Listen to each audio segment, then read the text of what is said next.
Be a part of the best pro wrestling podcast today by supporting the Going In Raw Patreon. You can enjoy access to the live taping of the show, exclusive merchandise, and patron-only episodes, and so much more. Support Going In Raw today. Click the link in the description.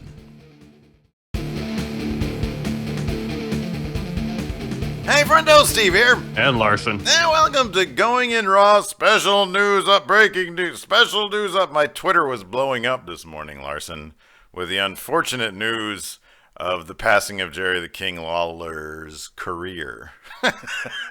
You almost had me for a second there. You're like, wait a second, did I travel in the future? No, my Twitter feed was blown up with the sad news that him and his fiancée were arrested, both for domestic violence, domestic assault. Is that what it is? Something like that. Domestic issues where violence is involved, and apparently in this case a gun was involved. Yeah, and it sounds like since the cops didn't really know what happened, they just arrested both of them. Yeah, there wasn't a clear idea because it was a he said, she said type situation. They're like, round them all up, we're going to just take them all in. And then do an investigation and find out the truth later. I think they're both still in jail from what I read, like the bond. No, I think they just got released. Oh, did they really? I thought, okay. Yeah, I thought the bond wasn't going to be in for a couple of days. Wow. I thought so. WrestleZone just posted something on Twitter about it. Mm-hmm. It said they were going to have arraignment Monday morning. This is a sad, sad situation. It's going to be I think the biggest thing is it's going to be interesting to see how the WWE deals with this, given that they have a no tolerance policy for domestic abuse. Yeah. And they, in fact, released Adam Rose largely because of this. I mean, he had the drug suspension going on for him anyways. But then that sort of was, according to them, they have a zero tolerance thing, and he was arrested, and then they released him.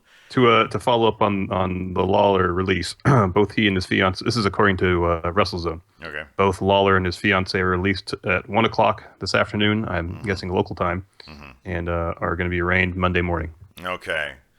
It'll be interesting to see how this plays out. It'll be interesting to see if there are facts that come out, if there's evidence to support one person's story, because, she's saying that he brought a gun downstairs and said, just try to leave. He said she was lying about where she had been. She was drunk, and she introduced the gun into the equation. He's 67 and she's 27. Yeah. And they've been together for 5 years. And so she was 22 when he was 62. That's a really big get. Like, look, this shouldn't enter into the equation. Like, the whole fact, this is they are who they are. They're doing what they want to do. But when I'm 67, I can guarantee you, or 62, I'll have nothing in common with a 22-year-old. Oh, yeah. So you can kind of extrapolate probably what's going on here. Like, he's probably on the road a lot. She's young and wants to party. and he's not around. And even when he is around, he's like super old. So it's like, I don't know. You can kind of figure out what the situation here is, and I'm not judging all that. It's just you look at the recipes of a situation and you decide, is this an enchilada that's really going to be tasty, or is it gonna be good, or is this one you have to send back to the kitchen right away? This seems like it has to be sent back. But yeah, I mean, hell, if they've made it work, then great. Jerry Lawler's always seemed like a dude who's kind of young at heart. JR released a statement saying that, I mean, they're obviously really good friends, and so who knows if this is just sort of him trying to, throw his ring into his hat or whatever, or his hat into Jerry Lawler's corner. But he said, I haven't known him to be an alcoholic or to be drunk, or basically the way that his fiance was portraying him to be. He said, I've never known him to be abusive towards women. I can't remember has he had a history of this, like, that we know of? I don't think so. Not that I'm aware of. I know he's been married a number of times. Yeah. But you can chalk up to the divorces, I'm sure, to being on the road all the time just as much as anything else. Yeah, I mean, that's the lifestyle. Yeah. But, I mean, look, in any event, it's a sad situation. The interesting thing will be, it's one thing to release a wrestler who really wasn't all that over. Mm-hmm. Somebody who might have been on the release list anyway. Yeah. It's a whole nother thing to release Jerry Lawler. I mean, look, if they got rid of JR, I guess they can get rid of Lawler. Yeah. But, Lawler's a big part of the announce team. I mean, he's the main color guy on SmackDown. So it'll be interesting to see if they do release him, and B, who it replaces him. I think the obvious choice at this point, in the short term anyways, would be Corey Graves. Yeah, you'd think so. Which, I mean, I'd be a personal fan of, not under these circumstances because I think it's really bad. Yeah. But I don't know. I mean, it's a bummer of a situation.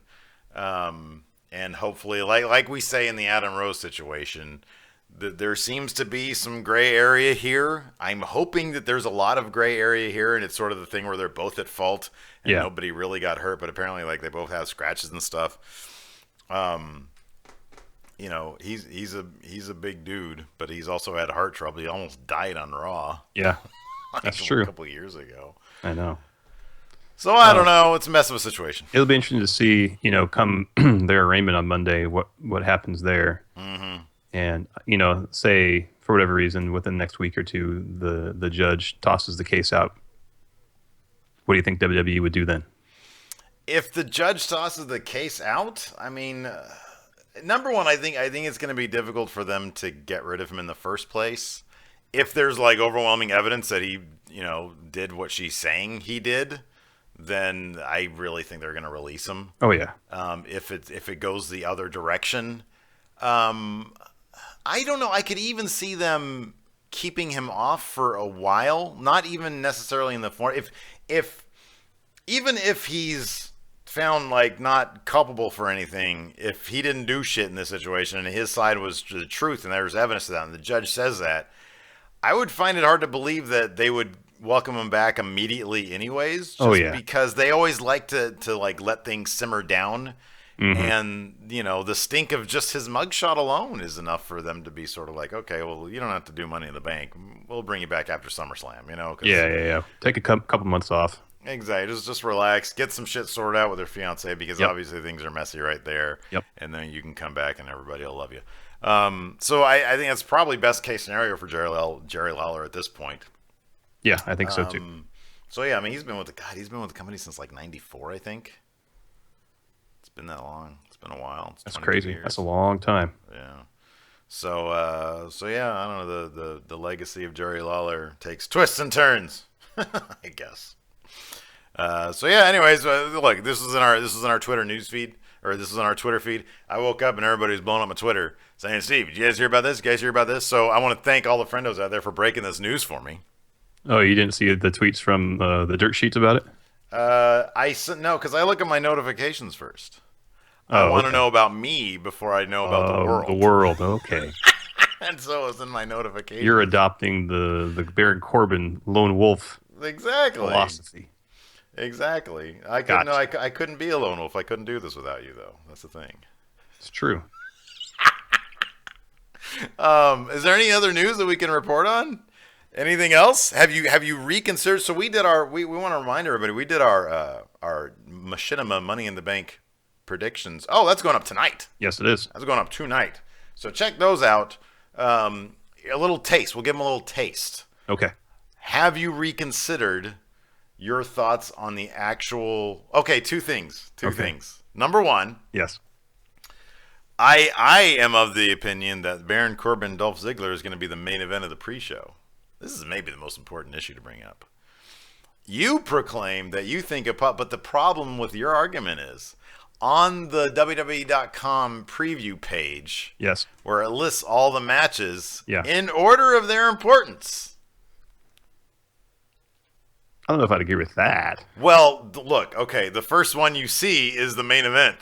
The second one you see is what could be considered the co-main event. Yeah, but that's not necessarily how the show will be booked. And so on and so forth. So by that logic, Apollo Crews v. Sheamus is opening the pre-show. Does that sway your thoughts on what will main event the pre-show? No.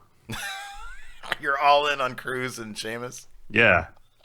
And you still think Crews is going to win? Easily. Easily? Are you saying, is this going to be are they going to refer to Sheamus as opponent? No, they'll say his name.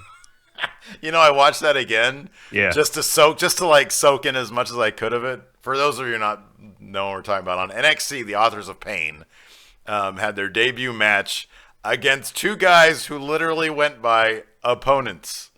Tom Phillips and Corey Graves did not give these guys names. In fact, at one point, Tom Phillips even says he just dragged the tattooed one in.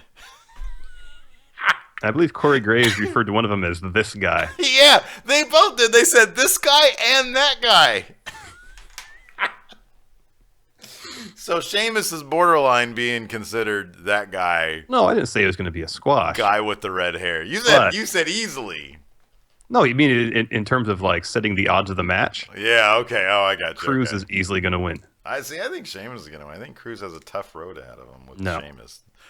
Sheamus was just the world champion less than 6 months ago. And now he's potentially opening up the pre-show. Now he's looking at being squashed by Apollo Crews. Okay, but the big question is on the. We'll give you a little teaser, a little taste of the recap show, but it's a good one. I want you guys to check it out on Machine. Yeah.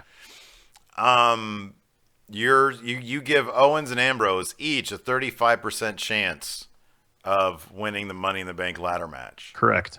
With Alberto Del Rio being your dark horse. Yeah. I want to know, now that you've slept on that because we filmed it yesterday, has your mind changed on that? And I want to lock you down. I should have done this yesterday on the recap show. I want to lock you down.